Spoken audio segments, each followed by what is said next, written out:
I can't believe that I'm doing this. So, the other week, whenever the Vince McMahon documentary series was first getting set to air, back on September 25th, I did not want to watch them. I did not want to watch the series. As for me being a late bloomer fan of WWE, as I've always mentioned, I didn't start watching wrestling until 2013. And just seeing one of the bad eras, one of the bad times in wrestling, where Vince McMahon seemingly took the company, as I've always said many times, and made it like his personal playground. And literally just manipulated with the audience. And then in recent years, with these accusations against him and whatnot. And knowing how Vince plays his little mind games, and how he's just that villain from a movie that you just wanted to see him finally get taken down. Which seemingly, this past January, may have been the final straw. He sold all of his stock. I don't think he has any way of getting back into the company. I don't. Could he? Who knows? He always seems to come up with something. But when this documentary series was first announced, it was still going to be revealed. Because this was done in production before the first accusations in 2022 happened. They did briefly address it in episode 1, which again, as of this recording, I've only watched episode 1.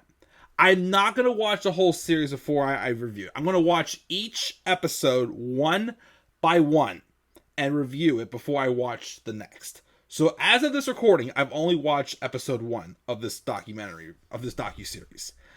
And like I said, I was afraid this docuseries was going to work in the favor of Vince McMahon. It turns out, though, that was not the case.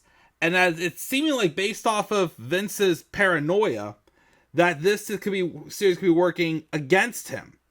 As he apparently tried to buy out the series from Netflix before it aired, and Netflix refused.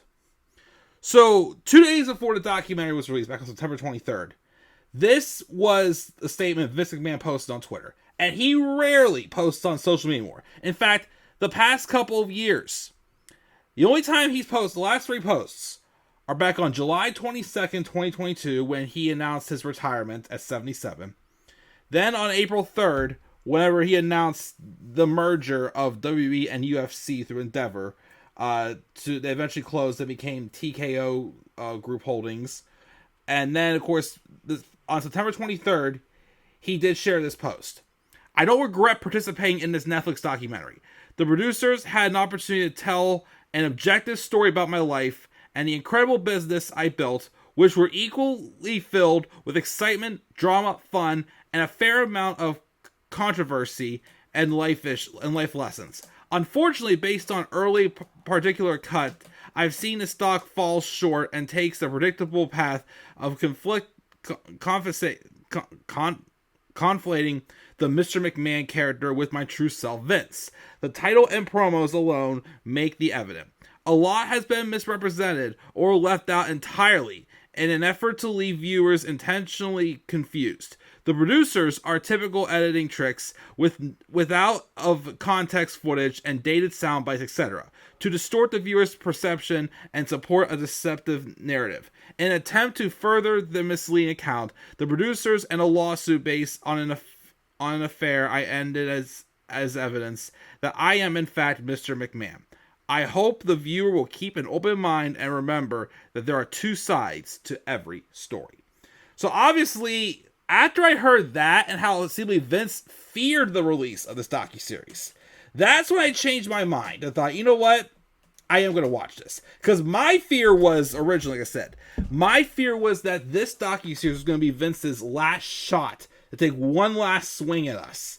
And he also will try to put some dirt on some people out of revenge. That's what I was worried this docuseries was going to do. But when I read that, I'm like, I don't think it's going in that direction. And I haven't heard any big backlash. I've been told that there wasn't much new revealed in the whole series. But again, we'll see where it goes. So I am going to review each episode one by one. And I will not watch the next one until I review the next one. So here we are. We're going to begin this Mr. McMahon Docuseries, Episode 1, Junior.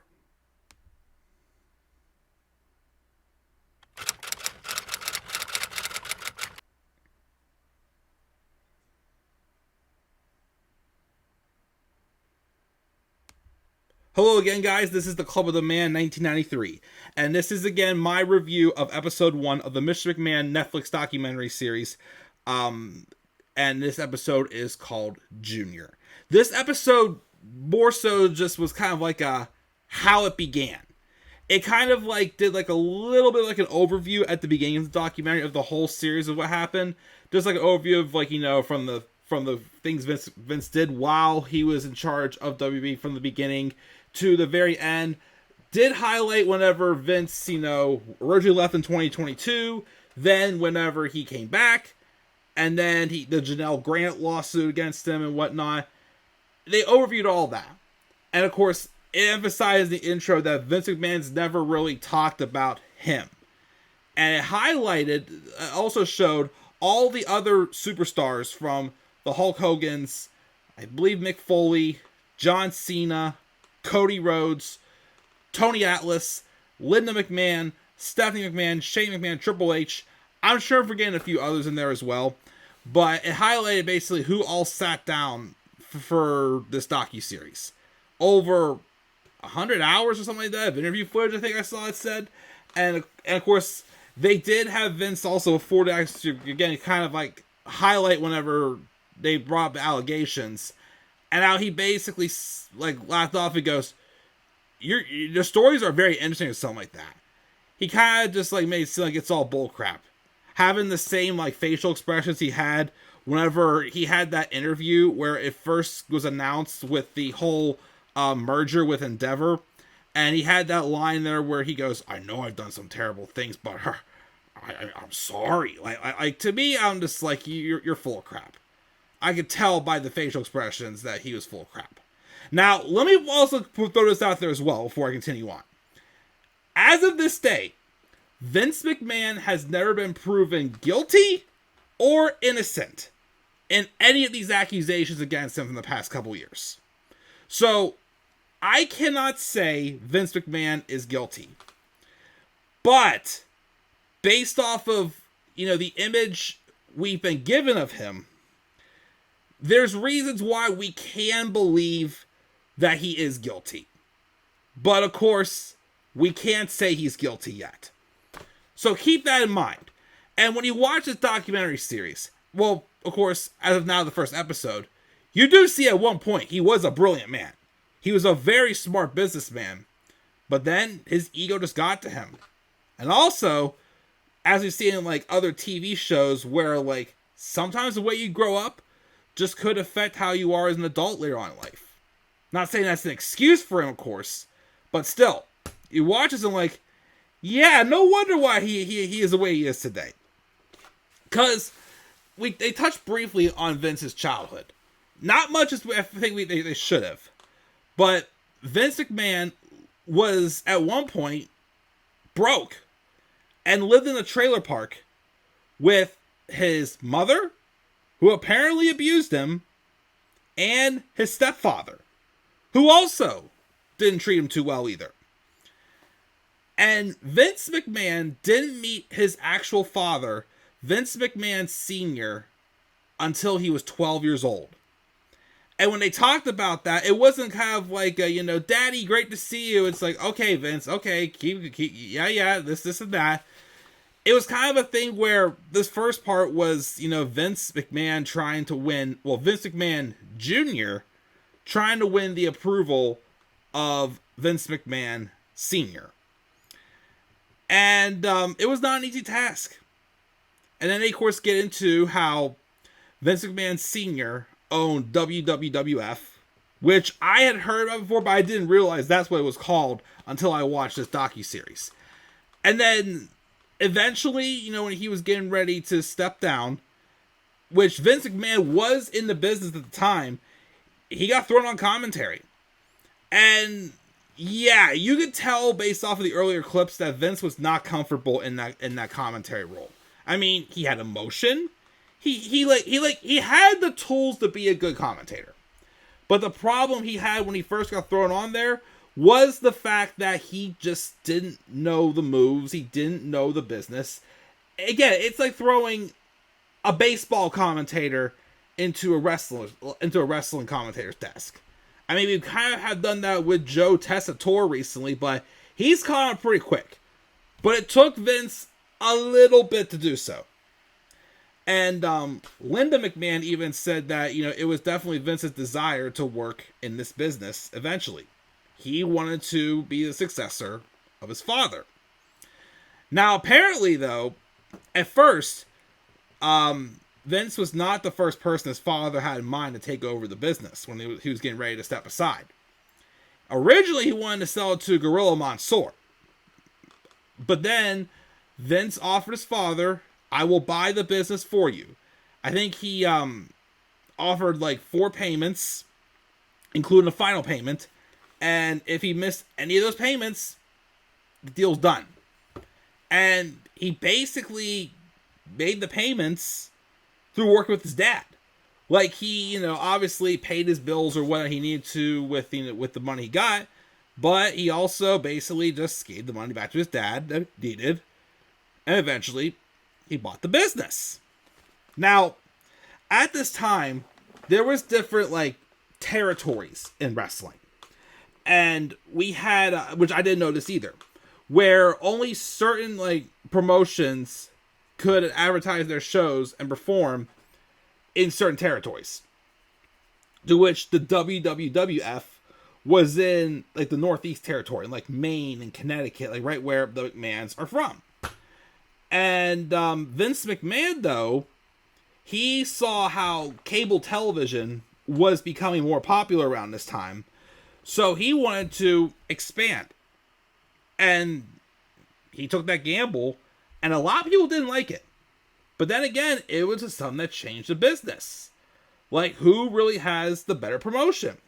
It wasn't about, okay, stepping aside. No, it's I want the best on my show. And not just that, this is where, of course, Vince dubs the whole term of sports entertainment. But since cable television was becoming a thing, he saw the way of, putting entertainment into wrestling. Now, would this kind of bite him back? Yeah, because we later on got into the whole thing about people trying to expose the wrestling business for being fake. Which led to a couple instances, which is kind of transitioning into episode 2. But of course, I didn't watch episode 2 yet. But before we get all to that, Vince McMahon needed a top guy. And again, he was sticking to very close of what was the basic thing you could relate to in culture. Well, when Vince McMahon Sr. was in charge, Bob Backlund was his guy. Wasn't he the successor to Bruno Sammartino after Bruno Sammartino's historic reign? But Vince McMahon, of course, wanted his own top guy. And originally, he wanted to be Dusty Rhodes. But I guess Dusty Rhodes, at the time, just didn't like the vision that Vince had, is what I'm getting from. Which may have been reason why Dusty never won the world title when he eventually did work for Vince. And eventually, Vince McMahon decided on Hulk Hogan. Now, Hulk Hogan actually originally did work for Vince McMahon Sr., but he then got a movie role, the Rocky movie role came up. And Vince Sr. said, if you do that movie, you're fired. And he goes, sayonara, and he left. And then Vince brought him back eventually and made him his top guy. His ultimate hero, the one that he knew was going to draw in the crowd. And at the time, he wasn't going to have the babyface in Hulk Hogan be taking the title away from a babyface Bob Backlund. There needed to be a heel. There needed to be somebody to come in and be the guy that everybody wants to see get beat. So that's when he kind of started the whole thing where, like, at the time, okay, the best villains were like the anti-Americans, pretty much. So that's what led him to bring in the Iron Sheik. For Hulk Hogan to eventually get his comeuppance against the Iron Sheik. And then, of course, during that time, too, they didn't have, like, weekly shows. There was no Raw. There was no SmackDown. I think there was, like, a Saturday night main event. So I think there was, like, TNT and the Titans the TNT Titans show, wherever it was called. But they used weekly television shows to promote storylines. I believe MTV and a few others as well were ones that did, like, help promote the storylines that wanted to see people at the wrestling matches. Especially when it came around a time where Vince McMahon wanted to add a Super Bowl of wrestling, which is with the birth of Wrestlemania in 1985. And he knew that was basically like a hit or miss gamble at the time. Especially too, because like I said before, this is when people started to, question about wrestling being like real and fake. And let me get this out there as well. Even as a great wrestling fan, I hate it when people use that term. Because to me, yes, is it predetermined? Yes. Is it choreographed? Yes. But they don't like to call themselves actors. But to me, it's no different than an actual movie. Their job is to make what they're doing look real. And there was so many people, like I can't remember the name of the reporter, but John, something with an S, something like that, that was in the locker room trying to, get exposed. And Vince kind of made the idea, it'd be great if someone just got rid of him. Which led people to believe that Vince McMahon provoked to try to challenge someone to step up and get rid of this guy. And I believe a guy by the name of David Schultz was the one who, when the reporter got to him, he then slapped the reporter, and they got a lawsuit filed against him. Let me look up the guy real quick. David Schultz, WWE lawsuit. Who was the reporter? Who was John Strossel? Yes, John Strossel was the reporter that he had slapped. So there was a lawsuit filed against him. Also, I didn't know this one, but there was an episode, I believe, with Bob Backlund and Hulk Hogan, I think it was, or whoever it was on the Richard Belzer show. Now, of course, I'm a fan. I was a fan of Richard Belzer because he was John Munch in SVU. He just passed away like a year or two ago. Rest his soul. But Richard Belzer was also somebody who was trying to expose the wrestling business as being fake as well. And then Hulk Hogan mentioned the idea. I can't remember, either Belzer or Hogan mentioned the idea of putting Belzer in a headlock to kind of prove, hey, this in fact is real stuff.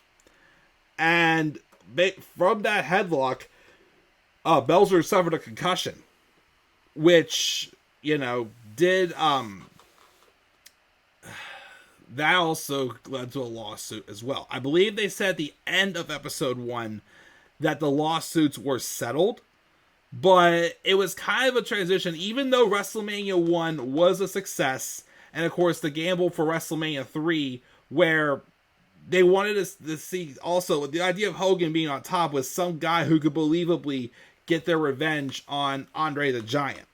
As again, several of these guys were wrestling in other territories, but Vince McMahon was able to bring them in and grow the WWWF, and now under him it was just the WWF back in the 1980s. And like I said, these lawsuits were kind of a transition to part 2, and that's really it. I mean, there was definitely people like Tony Atlas who said said some things. I can't remember. Tony Atlas said something like that. He believed Vince McMahon tried to provoke and tried to push for someone to slap John Strossel. I can't remember. There was another thing where Shane was being interviewed, and I forgot what he said. But when he said it, it kind of made me. It reminded me of whenever he was on that Mick Foley podcast years ago, and Shane was asked about Triple H, and he goes, I mean, he makes my sister happy, showing that he wasn't the biggest fan. So it's obvious Shane made some line in there about, I can't remember if it was one of his dad's gambles or whatnot he made to grow the business, where he kind of showed It's whatever he wanted to, basically, and there's no arguing against it. I can't remember what exactly it was, but I remember that was interesting there too as well. But yeah, this was basically kind of like an introduction, like an overview at the beginning of the whole series, and then getting into Vince's childhood. And, like, you know, his upbringing, showing that he basically was a man from nothing, and he eventually would finally find his father at the age of 12. And also, forgot to mention this. You know how I said earlier how he basically was fighting to earn the love and respect from his father? Vince McMahon Sr., the whole time he knew Vince Jr., was always just the kind of the pat on the back, okay, Vinny, good job, or whatnot, not giving him, like, the biggest, like, approval or praise that Vince wanted from his father. Until the day before his father died. On his deathbed, he had told Vince he was proud of him and he loved him. Which was basically a win-win, something that Vince finally wanted. And unfortunately, again, it was the day before his father did pass away at the age of 69. So, yeah, that's really all episode 1 was.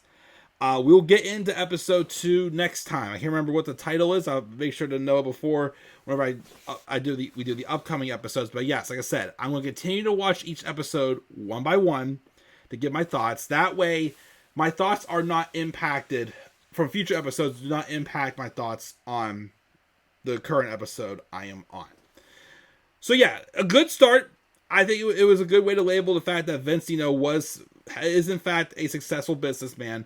You know, he definitely has made the wrestling business today, trying to take entertainment and bring it into wrestling, because he saw it as them trying to adapt to what times were like. Would he eventually go out of touch? Yes. But he definitely had a smart vision for years to come, for sure.